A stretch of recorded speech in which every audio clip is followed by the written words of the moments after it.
Então vamos começar, gente. Para quem não me conhece, às vezes está chegando aí, primeiro, né, na primeira live do Dri Franco Responde.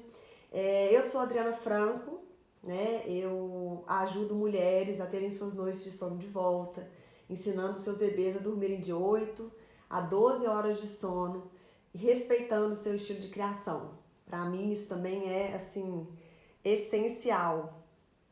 E nós vamos. Ai, fiz uma bobagem aqui. Não tá dando certo isso, gente. Acho que eu vou ter que. Como é que eu vou fazer, hein? Por aqui Por aqui, salto e angústia de separação a todo vapor. Eita! Dureza, hein? Acho que eu vou ter que ficar de lado, gente. Vou tentar assim. Senão eu não consigo ver o que vocês estão falando e eu não fica bom. Vamos lá, gente. Na live de hoje, nós vamos falar justamente sobre como que a quarentena, como que a pandemia tem influenciado no sono e no comportamento dos bebês. Obviamente que eu vou focar mais no sono, mas é através da mudança do comportamento que isso acontece. E vocês vão entender por que isso acontece. E aí vocês vão entender como que não só a quarentena e a pandemia, mas como que todo e qualquer contexto especial pode influenciar o sono dos bebês. Muitas vezes eu percebo que existem muitas pessoas que passam por problemas clássicos, né? Que, vamos dizer assim, são os que mais acontecem, né? Como associação negativa de sono, como super cansaço, às vezes uma mistura de regressão por causa de salto de desenvolvimento, mas acaba que às vezes a pessoa se perde e fica sem saber o que está acontecendo, porque durante contextos especiais e em situações em que o bem-estar emocional, que é algo mais abstrato e mais difícil de se detectar, principalmente quando você está vivendo ali, né, vivendo aquele contexto, para quem está de fora, muitas vezes é mais fácil enxergar. Para quem está vivendo é mais difícil, é sempre assim. Então, vocês vão entender como que essas coisas vão influenciando no sono. E vocês vão perceber por que eu repito tanto aqui nas lives e nos vídeos, por que eu sempre falo que prestem atenção, porque existem vários fatores que influenciam o sono dos bebês. E a coisa mais comum que tem é existirem vários fatores atuando juntos. Até porque é muito comum que um impacte no outro. Então, uma coisa vai atrapalhando outra, essa outra atrapalha outra e tudo vira uma grande bola de neve. Então, assim, eu assim, como eu trabalho como consultora de sono, uma vez que a pandemia e a quarentena começou, eu comecei a receber muito mais a demanda pelo meu trabalho cresceu muito. Não só a demanda de pessoas querendo me contratar, como também demanda de amigas, porque amiga é assim, né? Amigas que ligam e pedem ajuda porque algo está acontecendo que nunca tinha acontecido antes.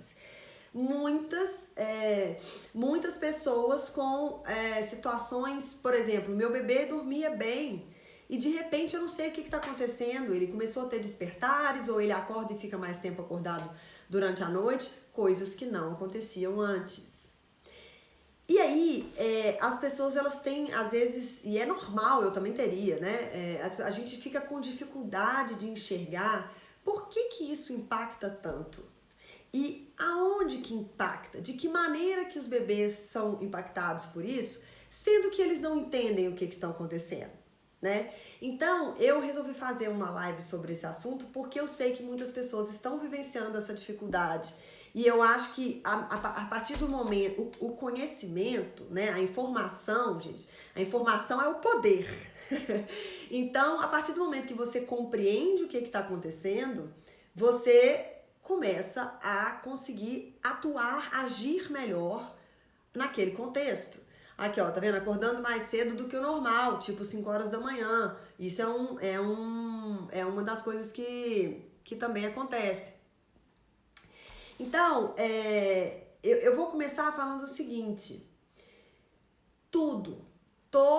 sempre que você tem uma mudança no contexto, e aí que é o que eu chamo de contexto especial, isso pode impactar o comportamento e, consequentemente, o sono do seu bebê. O que eu chamo de contexto especial? Pode ser uma mudança, por exemplo, tá? Uma mudança de casa, uma mudança de cidade, pode ser uma mudança de escola, pode ser, deixa eu ver, uma perda na família ou uma doença na família. Às vezes um problema financeiro que está deixando, né, a família um pouco mais tensa, mais preocupada. Então, tudo isso, e tem outros também, tá, gente? Tudo isso acaba impactando também o sono do bebê.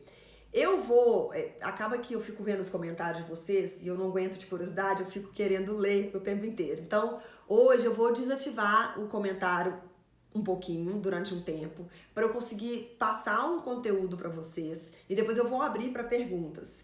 E lembre-se de mandar as perguntas nesse quadradinho que tem a interrogação, que fica mais fácil para eu visualizar e respondê-las, ok?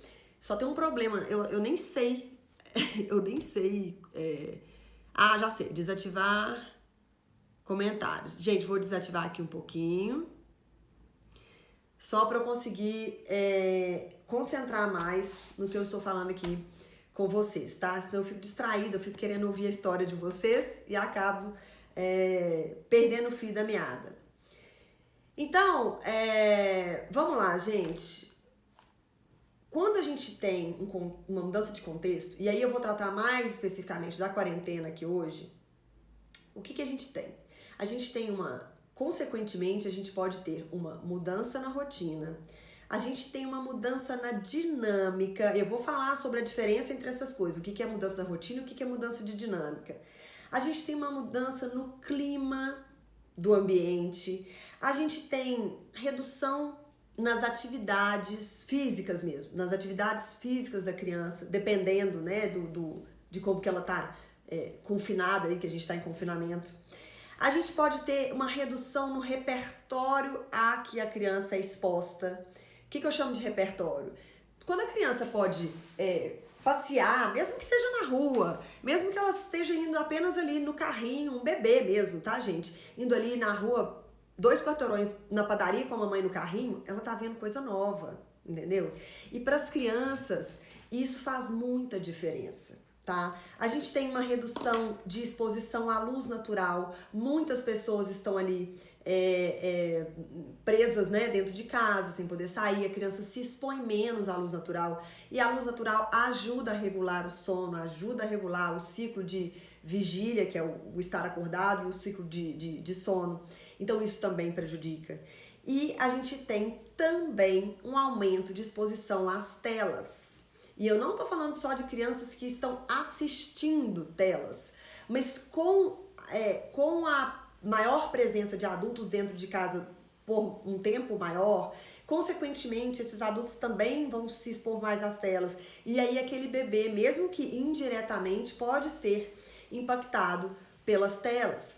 E as telas, por se tratarem de luzes artificiais, também vão impactar na regulação do sono do bebê, porque ela altera a liberação dos hormônios, de alguns hormônios, principalmente da melatonina, que é o hormônio que ajuda o soninho. Então, e tem uma outra questão, minha canetinha não tá funcionando. E tem uma outra questão bem relevante, que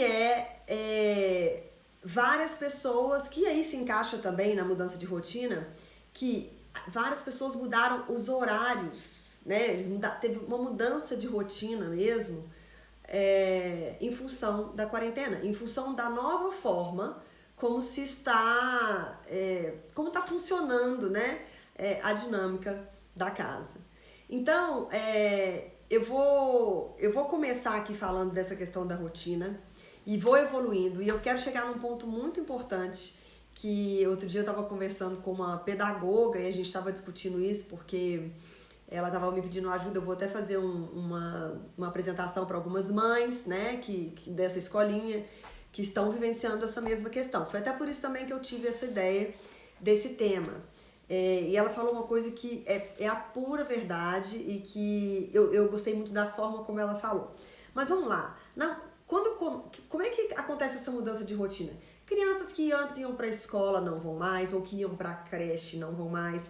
Crianças que mesmo antes ficavam em casa, mas de repente muitos pais agora, ou por exemplo, quem tinha ajuda, ou uma babá, ou às vezes até uma ajudante que era meio que faz tudo, mas ajudava também com a criança, algumas pessoas estão sem essa ajuda, isso já muda. Outras não tinham e continuam dentro de casa, mas o simples fato, das vezes, o marido ou a própria mãe estar trabalhando em home office altera, para as pessoas se encaixarem essa nova forma de viver, elas tiveram que fazer mudanças na rotina. E, consequentemente, muitas vezes podem ter que fazer mudanças na rotina do bebê, em questão de horários mesmo. Então, toda vez que você muda, que você tem mudanças significativas na rotina, você pode ter alterações significativas no sono e no comportamento. Eu sou péssima de beber água. Então agora eu estou me policiando para beber água. Vocês me ajudam aí. Agora o comentário tá desligado, não tem jeito. Quando eu ligar, vocês me lembram de beber água. Então, as mudanças de horário e as mudanças de ir para a escola ou não, gente, isso aí é um impacto assim imediato, tá? Nessa questão comportamental e de sono. E aí vem as mudanças na dinâmica. Qual que é a diferença de mudança de rotina para mudança de dinâmica? É que a mudança de dinâmica, ela vai envolver o quê? Às vezes você não mudou os horários, né? Às vezes assim, não, mas eu permaneci com a rotina do meu filho, eu mantive os mesmos horários. Mas às vezes, antes, quem fazia a rotina era uma pessoa, e agora quem tá fazendo é outra. Às vezes, a mãe fazia a mãe não, a babá ou ajudante ou na creche, as coisas aconteciam de uma maneira e agora acontece de outra. Às vezes você manteve os horários, mas em função de tudo que está acontecendo, tudo tem que ser feito mais corrido, tudo mais rápido, né? Porque você tem muitas outras coisas para fazer, isso é uma mudança de dinâmica. Às vezes a criança estava ali, todo dia ela podia brincar na sala, e aí agora o papai está trabalhando na sala de home office, então ela não pode mais brincar, ela vai ter que brincar no quarto, ou ela até fica ali, mas ela não pode mais fazer barulho. Então, isso é mudança de dinâmica, sabe? Assim, os horários se mantiveram, talvez até entre aspas as atividades se mantiveram, mas a forma como elas acontecem alterou. E sempre que a gente gera mudança, a gente gera, não é sempre, mas quer dizer, sempre que a gente gera mudança, a gente pode gerar não é bem uma ansiedade, mas você pode gerar uma estranheza. E toda criança gosta de previsibilidade. Então, quando ela sente que as coisas estão mudando, e principalmente se cada dia é de um jeito, aquilo gera uma certa insegurança por não saber o que está por vir. Aquilo tira um pouco do que eles consideram como... como que eu vou dizer? Do que eles consideram como zona de conforto, vamos dizer assim, tá? Então, isso é uma coisa que impacta. E aí, isso tudo trouxe junto a mudança no clima da casa. O que é a mudança do clima na casa? Gente, ficar de quarentena, viver isso que a gente está vivendo, essa loucura, esse medo, né? As dificuldades financeiras que surgem, tudo isso gera uma tensão dentro de casa. E a gente acha que, algumas pessoas acham que as crianças e os bebês não percebem isso. Eles não compreendem, mas eles sentem. E aí, sabe qual que é o problema? É que bebês e crianças, eles são egocêntricos. Egocêntrico não é egoísta. Egocêntrico é porque eles se acham o centro das atenções. E isso faz com que tudo que ele percebe que está diferente, ele acha que tem a ver com ele. Entendeu? Então, e assim, gente, as crianças são egocêntricas porque faz parte do desenvolvimento delas. Então, assim, existe essa fase mesmo, onde elas realmente acham que são o centro das atenções, e elas vão evoluir, faz parte do amadurecimento, evoluir e compreender que não é bem assim. Mas enquanto isso não acontece, a gente lida com essa situação. Então, você pode perceber que é por isso que coisas externas também refletem tanto nelas.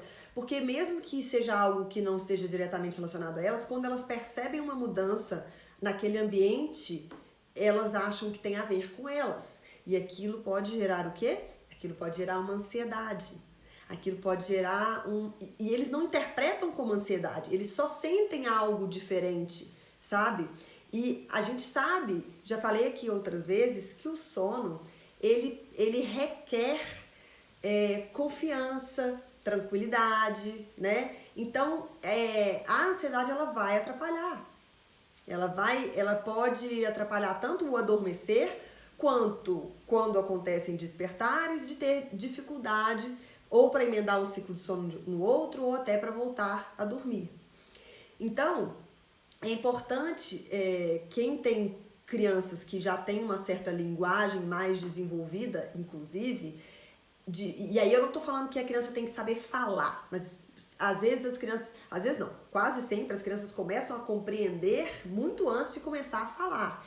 Então muitas vezes o seu filho compreende muito do que você fala, e é importante conversar, se comunicar com o seu bebê, para que você explique para ele, claro, respeitando a idade dele. Você não vai falar, colocar medo nele, você vai simplesmente falar quando você perceber que ele está, né, vivenciando alguma coisa que possa deixá-lo mais ansioso, que aquilo não tem relação com ele, que tá tudo bem, que, por exemplo, você pode falar, vamos supor que em algum momento você ficou nervosa, não com ele, você ficou nervosa ou brigou, alguma coisa assim, e a criança estava perto, ou ouviu, ou você viu que ela ficou meio assim. Você pode conversar, falar, olha, mamãe ficou nervosa, mas já passou, não tem nada a ver com você. Expliquem, conversem, sabe? Mesmo que eles não entendam completamente, eles começam a lentamente entender que aquilo não tem a ver com eles, e isso tira um pouco da carga, desse peso, vamos dizer assim. E para as crianças que não têm ainda compreensão de linguagem, o que a gente faz é a gente tenta transmitir, no momento que estamos com eles, a gente tenta transmitir tranquilidade, serenidade e calma. Eu sei que é difícil, porque estamos vivendo já um momento muito difícil, e em geral as pessoas que me seguem e que estão aqui participando já têm uma dificuldade com o sono do bebê e tem uma tendência a já estarem cansadas e exaustas. Então eu imagino que para essas pessoas a soma do peso e da carga da pandemia e da quarentena, né, piore tudo isso. Mas a gente tem que manter a consciência e pensar assim, se eu respirar e me mantiver tranquila, é isso que eu vou transmitir para o meu bebê, para o meu filho. E isso é importante para retornar como ajuda para você também. E para ele, claro, porque você não quer que ele fique também, né, mais ansioso. Então, é importante a gente conseguir achar um centro, uma serenidade, tá? Você vai conseguir isso 100% das vezes? Não, provavelmente não. Mas você vai tentar o máximo que você puder, tá? Uma outra mudança no clima, que eu me refiro que é uma mudança no clima, é a presença ausente. O que é isso, Adriana? A presença ausente muitas vezes você trabalhava fora e agora você está trabalhando dentro de casa, então teoricamente o seu bebê ou o seu filho, sua criança, né, está convivendo mais com você, mas ele não está, porque você está lá, mas você não está presente de tudo. Porque você está trabalhando, porque você tem as coisas da casa, tem muitas coisas para resolver. E às vezes a presença ausente, ela eu não vou falar que ela é pior do que a ausência ausente mesmo, mas ela também não é legal, porque às vezes é aquela questão da criança ver que você tá ali, mas que você não tá dando atenção para ela. E assim, é óbvio que a gente tem que trabalhar, que a gente tem que fazer as coisas, e a gente tem que às vezes, né, ensinar limites que a gente não vai estar sempre disponível para eles. Mas é importante que a gente, uma vez que eles estejam ali, que a gente separe sim um tempo para dar atenção total a eles. E isso vai até facilitar a sua vida, porque é muito melhor você pegar e separar 30 minutinhos e dar atenção, brincar, se envolver, largar o celular um pouquinho, o computador, ou o que seja que você esteja, né, trabalhando, lavar, deixar a louça de lado um tempinho, a roupa para lavar, deixar. Sentar ali e estar com o bebê, não importa a idade dele, tá? Estar com o bebê, com a criança. Aqueles 30 minutos podem ser super de extrema importância para você conseguir ter mais tempo para fazer as outras atividades que você quer, para você conseguir fazer isso. Porque é muito melhor ele ter 30 minutos seus inteira do que ele ter, sei lá, né, o dia inteiro de 1/10 de mamãe, né? Que é só a presença da mamãe, mas não é a atenção da mamãe. Não tem ali uma troca, né? É o estar presente, ausente. Então, isso é algo que a gente tem que ficar muito atenta, porque impacta bastante também. E, de certa forma, retorna... Vou mudar aqui, ó. Ai, peraí, gente. Ui. Ai, meu Deus, tô fazendo bagunça, fui mexer no meio do caminho. Ai, nossa senhora. Deixa eu ver se eu consegui alterar aqui. Então, isso acaba impactando e retornando como benefício para vocês. Porque vocês vão perceber que vocês vão conseguir fazer o que vocês precisam fazer e, ao mesmo tempo, vão ter um bebê ou uma criança que está mais, vamos dizer assim, suprido, né? Tô brilhando, hein, gente? Aí a gente vem com a questão da redução das atividades físicas, tá? Isso é muito importante, gente, porque e isso não é só para criança que consegue correr e andar, não. Até para o bebê que às vezes não tem muita mobilidade, o simples fato de sair e ver coisas novas e ver coisas diferentes, como eu disse, né, a questão do repertório, isso é importante para as crianças. Isso faz como socialmente trabalhar e isso vai ajudá-las também, inclusive no sono. E o gasto calórico também, né? Então, se a criança antes podia ir para a escolinha ou podia ir na rua, brincar, correr, pular, gastar mais energia, e de repente ela está dentro de casa e ela não consegue mais fazer isso, isso também vai ter um impacto. Porque todas essas questões fisiológicas vão somando, né? São várias coisas juntas e que no final viram um grande bolo. Mas no final, é aquele que a gente fala, né? Uma gotinha, uma gota d'água que pode ir somando ali naquele bolo de coisas que está impactando. Então, se você acha que o seu filho é muito ativo, muito enérgico e que ele está sentindo falta disso, às vezes pode ser bom você fazer algum tipo de atividade com ele que ele gaste mais energia dentro de casa mesmo. Eu lembro que o meu cunhado, nem foi em época de pandemia, eu acho que foi em alguma época de férias aqui em Belo Horizonte, já tem um tempo isso, e que estava chovendo muito, então os meninos acabaram ficando muito dentro de casa. E aí ele tinha um menino, eu não lembro que idade, devia ter uns 2 anos e meio, 3 anos, o meu sobrinho. E aí ele brincava com ele ele marcava no cronômetro, sabe? E fazia como se fosse um circuitozinho e o menininho tinha que correr e ele ia falando, não, você foi mais rápido, foi mais devagar. E aí, claro, ele foi colocando coisas lúdicas, inventando brincadeira, porque era corrida de cavalo e a gente vai fazendo. Então aí pode brincar de pular, brincar de dançar em casa, mas fazer a criança se movimentar pelo menos por um período. Porque eu tenho visto que, e aí eu não tô culpando ninguém, mas eu tenho visto que em função de tudo, de toda essa sobrecarga que a gente está tendo, a gente acaba deixando a criança ali às vezes vendo vídeo ou brincando ali quietinha no sofá. E a gente tem que, às vezes a gente tem que estimular um gasto mesmo calórico maior. Então, isso é algo... Ai, deixa eu cair. Então, isso é algo que a gente tem que prestar atenção também, porque gastar energia é importante, gente. Gastar energia é importante pro sono, tá? Quando eu falo, né, bebê cansado dorme mal, bebê exausto dorme pior ainda, não quero dizer que a criança não pode cansar de fazer exercício, ela deve se exercitar, ela deve ter gasto calórico, mas ela tem que descansar também. Então são coisas diferentes, tá? E aí, isso entra bem pertinho com o que eu estou querendo dizer dessa questão da redução do repertório também. Independente de pandemia ou não, eu vejo muitas mães com bebês que não têm mobilidade, que ainda não conseguem andar ou não conseguem engatinhar e que ficam com ele muito, às vezes dentro de casa, sabe? E fazer um passeio para ele ver coisas diferentes ajuda muito.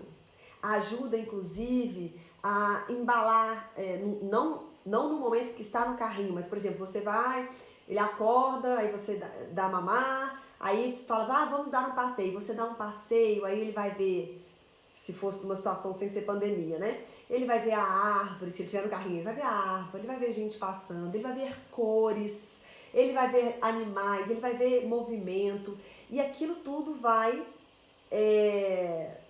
estimulando ele, e esse estímulo também gera um, entre aspas, cansaço bom, no sentido de, tipo, ele se sente assim, nossa, eu vi tanta coisa, nossa, estou até sobrecarregada, agora eu quero dormir, estou cansadinho. Então, isso ajuda também. A criança precisa ter um repertório diferente. E na quarentena, durante a pandemia, isso tem sido muito difícil. Porque a gente está preso dentro de casa e não tem muito como fazer. Quem tem a oportunidade de ir para um sítio, de ir para uma fazenda, né, ou às vezes de mudar de ares, é ótimo. Quem mora também, às vezes, em lugares em que tem acesso, por exemplo, né, alguma, não sei, fazer uma trilha, assim, numa mata, enfim, isso tudo pode ser muito bom, sabe? Pode ajudar muito. E quem não tem, aí a gente tem algumas coisas que não tem jeito, né, gente? A gente está realmente limitado, mas a gente pode também tentar ajudar isso de que maneira? E aí isso serve para bebezinho, muito bebezinho, isso não vai adiantar tanto, mas para bebês que tem um pouco mais de compreensão do ambiente, isso já ajuda. É você ter livrinhos diferentes, contar uma história diferente, mostrar, não tela, tá, gente, mas imagens diferentes, trazer atividades diferentes dentro de casa, inserir coisas novas, mesmo que ele não esteja vivenciando isso externamente, mas trazer coisas novas para o bebê, para a criança, vai ajudar a suprir essa redução de repertório que a gente tem durante a quarentena e durante a pandemia. Isso é bem importante. Demanda um tempinho, demanda um trabalhinho? Sim, mas acho que vale a pena. Se você tiver, não precisa ser todo dia, mas se você tiver com alguma frequência condições de prover isso, tenho certeza que vai retornar como benefício para você também e para o seu bebê. E aí tem essa questão da redução da exposição à luz natural também, sobre a qual eu falei. Então, quem me acompanha aqui já sabe que a luz natural, a luz do sol mesmo, ela ajuda a regular os hormônios que vão ajudar no soninho e no estar acordado. E quando a gente fica muito dentro de casa, às vezes é mais difícil você se expor à luz natural. Mas eu acho que você tem que tentar fazer isso, principalmente de manhã, tá? Então, assim, abrir as cortinas da casa, abrir a janela. Se você sentiu que aquele solzinho tá entrando por aquela janela e fazendo aquela luz natural, assim, em algum lugar da sala ou do quarto, em cima da cama, que seja, coloque ali o seu filho para brincar ali, para que aquela luz chegue até ele, sabe? Aquilo vai entrar pelos olhos, vai comunicar com o cérebro e aquilo vai ajudar a regular o soninho também. Então, fica mais difícil de fazer na pandemia? Fica, mas se a gente tiver um pouquinho de atenção, a gente consegue minimizar os efeitos dessas limitações, tá? E isso é super importante. A exposição à luz natural é muito importante. Atenção, você não pode colocar um bebê ou uma criança muito tempo direto num sol de meio-dia, pode queimar a pele dele, tá? Tem que ter você tem que ter assim, se for bebezinho mesmo, você pode colocar pouco tempo, tá? 10 minutinhos e tudo, diretamente no sol, mas você pode deixá-lo, por exemplo, mais tempo, se ele não estiver no sol, mas próximo desse ambiente que está bastante iluminado pela luz solar. Então, isso também ajuda, tem que ter cuidado, tá, gente? E aí entra uma questão que eu basicamente falei um pouquinho antes, mas que eu vou reforçar de uma maneira mais específica, que é o tédio.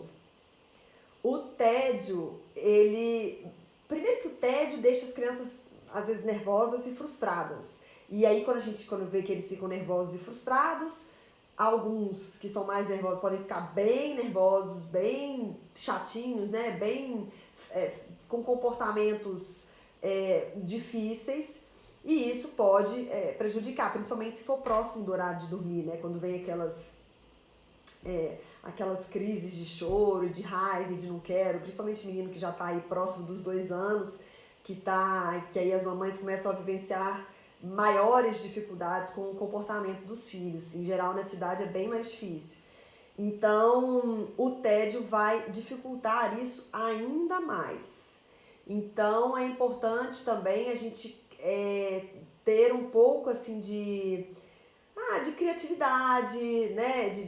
Igual eu falei, de providenciar coisas diferentes para eles se entreterem. Isso vai ajudar você e vai ajudar ele também. E isso com certeza vai ajudar indiretamente no soninho do seu bebê.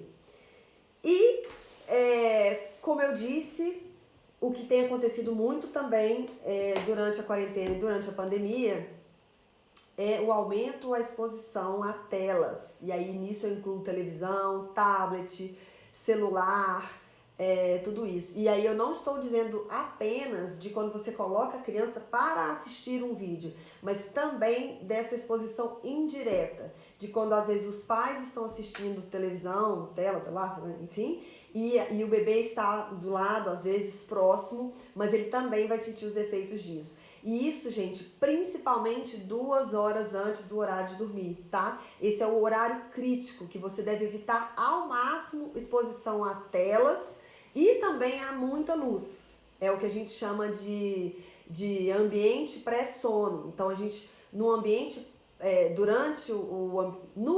pré-sono e durante o que a gente chama de atividades pré-sono, que vai ser de 2 ou a 1 hora antes do horário de dormir, de estar dormindo, a gente vai abaixar as luzes, não tem mais tela de televisão, celular, essas coisas, e você vai fazer atividades que vão baixar a energia, tá? Então não tem correria, ficar jogando menino pro alto, fazendo coisa muito divertida, muito engraçada, que eles morrem de rir.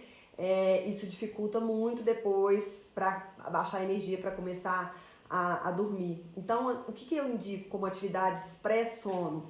Às vezes, leitura de livrinhos, ouvir músicas mais relaxantes, brincar, não precisa ser só isso, pode ser brincar de blocos ou quebra-cabeça, dependendo da idade da criança.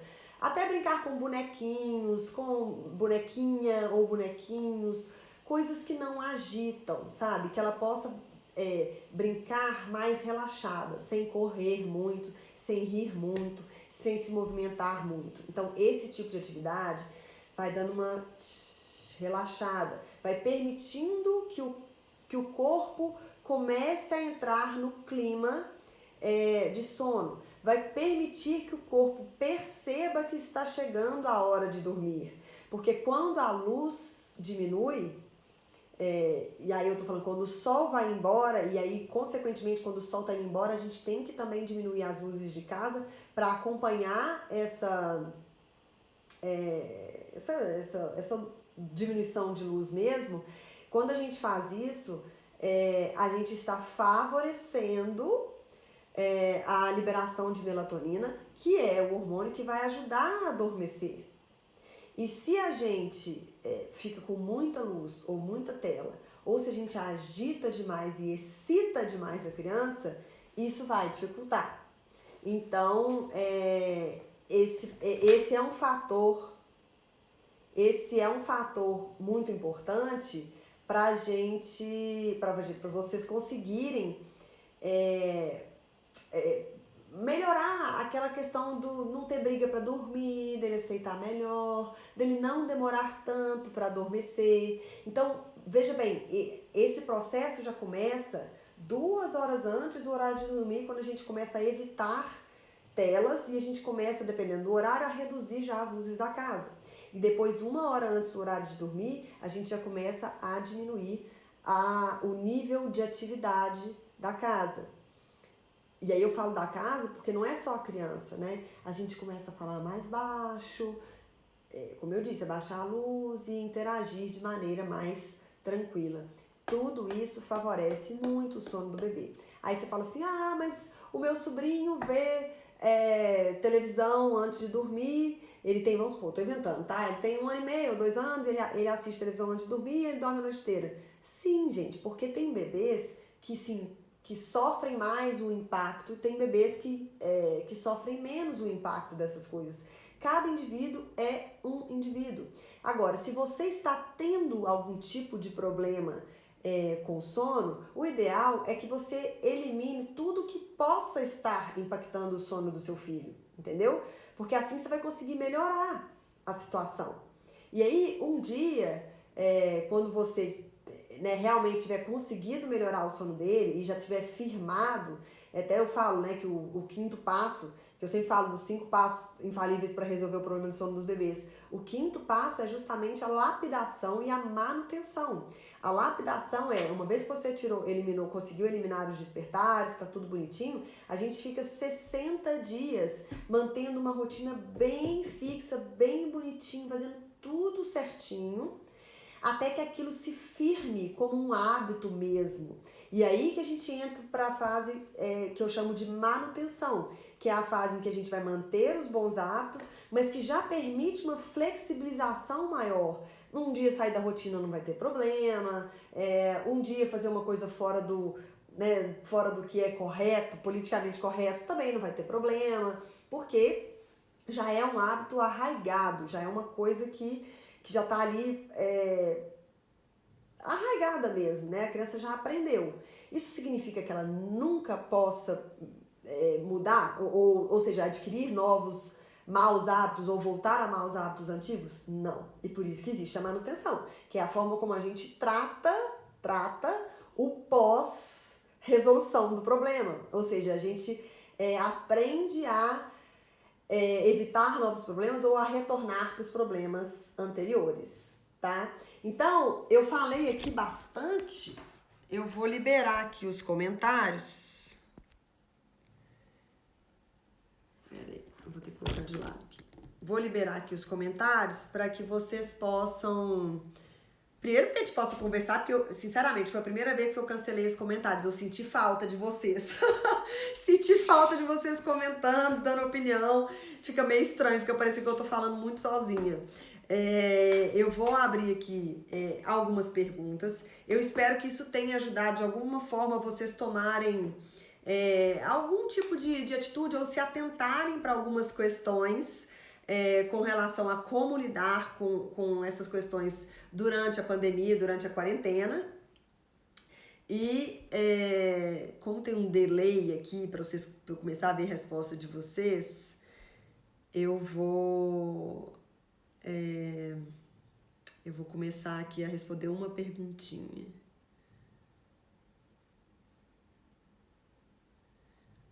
Deixa eu ver aqui. Minha bebê fez 3 meses, ela nunca sentiu cólicas. Ainda pode dar cólicas? Ô Deise, essa é uma pergunta que eu acho que você teria que perguntar pro pediatra. Assim, eu não vou, né, eu não tenho um estudo assim pra te falar sobre isso, mas eu imagino que, assim, cólica pode ser uma dor de barriga, né? E isso sim pode acontecer em qualquer época da vida. Mas se você acha que tá acontecendo alguma coisa diferente com relação a essa questão gastrointestinal dela, aí eu acho que deve procurar uma ajuda médica mesmo, alguém que possa avaliar seu bebê, analisar, né, como é que tá sendo a amamentação, vai apalpar, vai fazer um exame mesmo. Porque senão aí eu não consigo te, né, ainda mais da distância, assim, não consigo te ajudar. Agora, se pode ser, eu acho que pode ser um incômodo, mas não necessariamente o que a gente chama daquela cólica do bebê recém-nascido, né? Então, não sei, assim, eu acho que essa pergunta eu nem vou arriscar, porque eu não sou médica, gente. Deixa eu ver aqui. Vou pedir para vocês fazerem as perguntinhas aqui na caixinha. Esse quadradinho que tem uma interrogação. Deixa eu ver aqui, Carolzinha. Na noite passada, meu bebê dormiu a noite toda. Oh, Jesus! Amém! Das 7h30 até as 6. Isso foi a... Ai, Carol, cortou. Isso foi a primeira vez. Risos. E hoje com C... Não, quero saber essa história aí. Me conta no comentário. Gosto de notícia boa demais. Vamos ver aqui. Leslie Teixeira. Meu bebê tem 1 ano e 11, ainda não dorme à noite e acorda gritando.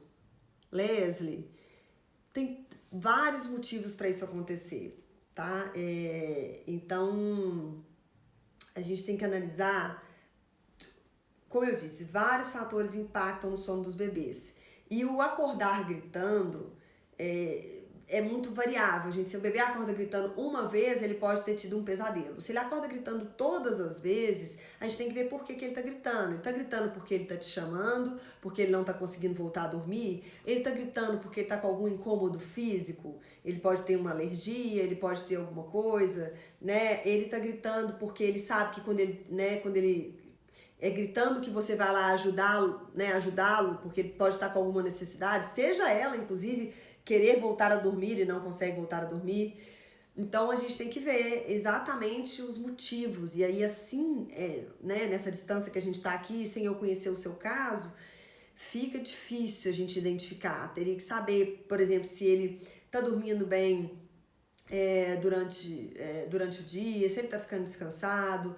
Muitas vezes as crianças, quando vão chegando perto de 2 anos, gente, elas começam a ter pesadelos, tá? E aí os pesadelos assustam, e aí eles acordam assustados. Então a gente tem que analisar tudo isso, sabe?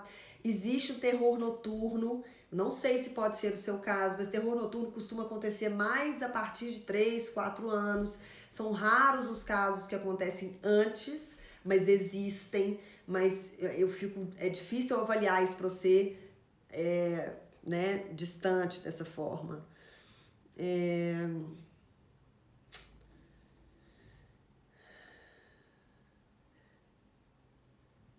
Aqui, ó, deixa eu ver.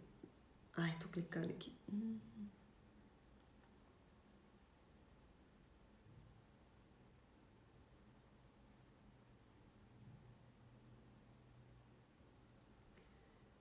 Aqui, Anne Thaís. Meu bebê tem 1 mês e meio. Qualidade das sonecas do dia ruim. Como melhorar? Tem várias coisas que a gente pode fazer, Anne. Quando o bebê é bem novinho, a gente fala que eles ainda estão na fase da esterogestação. O que é a esterogestação? É como se o bebê ele fosse tão novinho e tão imaturo que era para ele estar ainda dentro da nossa barriga, sabe? Mas como se eles crescessem até 3 meses dentro da nossa barriga, ia ser mais difícil sair, né, gente? Pelo amor de Deus. Então, a gente é uma fase em que a gente tem que ajudá-los a fazer uma transição, tá? De como era dentro do útero. Dentro do útero era apertadinho, era quentinho, tinha o barulho, né, de dentro da mamãe, que ele ouve o coração, ele ouve de água, ele ouve um tanto de coisa. Ele não comia, ele não tinha incômodos como cólica e esse tipo de coisa, e de repente ele vem para um mundo em que tudo isso está acontecendo e a gente tem que ajudar esse bebê a fazer essa transição. Além disso, para o bebê tirar boas sonecas, você tem que saber a hora certa de colocá-lo para dormir. Então, um bebê de 1 mês e meio, ele vai ficar aí 40 minutos, 1 hora acordado só. Então, vamos supor, ele acorda, mama, Aí você vai trocar, vai fazer um pouquinho de atividade, já vai dar a hora dele dormir de novo. E se ele fica muito tempo acordado, quando você vai colocar ele para dormir de novo, a soneca, aí ele já pode estar super cansado. E quando ele está super cansado, o que que acontece? Quem me segue aqui sabe. O cortisol sobe, que é um hormônio, o hormônio do alerta. Quando o hormônio do alerta aumenta, então o bebê fica mais acordado, mais agitado, mesmo estando muito cansado. Ai, minha blusa agarrou, gente. Ai, fiquei presa. Ai, peraí. Soltou. Então, quando isso acontece, o bebê vai ter mais dificuldade para adormecer, mesmo estando muito cansado. E quando ele consegue adormecer, a tendência é que ele tenha uma soneca mais agitada e uma soneca mais curta. Então, isso é muito importante. Entender a hora certa de colocar o seu bebê para dormir, de acordo com a idade, de acordo com a necessidade individual dele, é essencial para você conseguir proporcionar a ele uma boa soneca. Além disso, vamos lá. Se o bebê de 1 mês e meio está tendo dificuldade, o que a gente tem que proporcionar para ele? Condições parecidas com a que ele tinha dentro do útero, que primeira coisa que eu falei lá dentro era apertadinho. Então a gente faz o casulinho, tá? E o casulo, gente, vocês têm que ficar de olho. Você só pode fazer casulo em neném que não consegue girar ainda. Porque a gente tem que fazer da maneira certa, correta, para ele não se desvencilhar e correr o risco da manta tampar o narizinho ou alguma coisa assim. Então você tem que fazer com segurança. E o bebê que não consegue girar, ele não vai conseguir, né, desvencilhar disso. A partir do momento que ele conseguiu, você já não pode mais fazer o casulinho. Mas com 1 mês e meio, provavelmente ele ainda não consegue. Então você faz o casulinho para ele ficar apertadinho, igual ele ficava lá no útero, tá? Você pode usar o ruído branco. O que é o ruído branco? É qualquer coisa que faça aquele barulho assim. Então tem aplicativo no celular, você pode ligar um rádio mesmo e colocar ele fora desintonizado, né? Que você vai também conseguir. Às vezes um ventilador barulhento, você vira ele ao contrário para o vento não ir no bebê, mas o barulho, isso vai ajudar. E também tem aplicativos, ou até você consegue baixar mesmo aqueles sons, eles chamam de sons do útero mesmo, né? Eles têm esses sons que eles replicam. E aí isso vai te ajudar a recriar, sabe, condições mais parecidas com a que ele tinha antes na barriga. E aí, lentamente, ele vai começando a se acostumar com o mundo aqui fora. Dito isso, e também tendo dito, né, que a hora de colocar para soneca é muito importante, você tem que entender a janela de sono ideal do seu bebê, que a janela de sono é o tempo que ele consegue ficar acordado entre uma soneca e outra durante o dia. Quando você entende isso, você melhora muito o sono do seu bebê, tá? E a outra coisa muito importante, mas que com 1 mês e meio eu acho que pode ser que não esteja atrapalhando ainda tá em tempo de você evitar isso, é que quando o bebê tem uma associação negativa de sono, ou seja, ele só consegue adormecer ninando, ou só consegue adormecer mamando, quando isso acontece, em geral, eles não conseguem fazer sonecas mais longas, porque quando vai emendar um ciclo de sono no outro, ele não consegue e aí ele desperta. Então, se você prestar atenção nessas coisas que eu tô te falando, com certeza você vai conseguir ter uma melhora. Mas não espere regularidade nas sonecas de um bebê com 1 mês e meio. O bebê mais novinho assim, eles não conseguem ser tão regulares na soneca quanto bebês um pouco mais velhos. Eles demoram a regular toda essa questão do sono e da soneca.